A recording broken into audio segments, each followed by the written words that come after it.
Уважаемые наведвальники, экспозицию нашего музея можно разделить на два раздела: «Быт наших земляков» и «Документы сведчаць». Я вас познайомлю с первым разделом. Все мы знаем, что для селянина было тяжко набыть прилады працы и хатняга абыходу, тому селяне вымушаныя былі рабіць іх сваімі руками.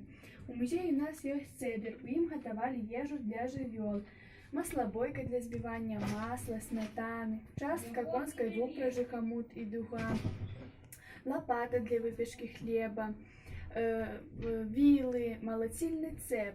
Також яшчэ былі гаршкі і чыгун. Усё гэта добра было ў жаночым куце каля печы.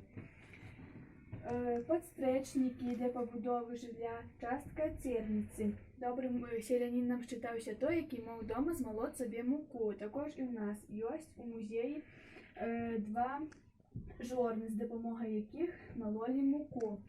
Ёсць мужчынская сарочка, якая дапамагала ў летнюю спёку мужчыне не ўспрэць.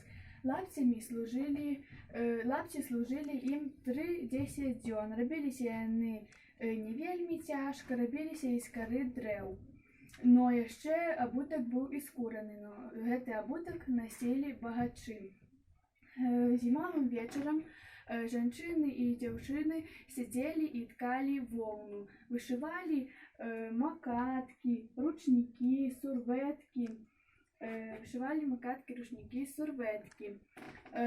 Також яшчэ ў вёсцы старына жыхарка Мороз Лідзія казала, што я дзяржала голову высока, калі выходзіла замуж, бо ў мяне быў кухар. Також і ў нас ёсць кухар. На ім размешчаны 2 жалезных прасы, 2 драўляных прасы, ваенная сумка. У кожнай хаце, дзе было дзіця, была калыска, яна чаплялася да балкі.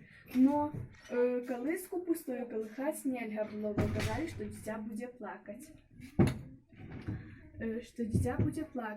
Також яшчэ у чырвоным куце з пакалення ў пакаленне перадавалася ікона.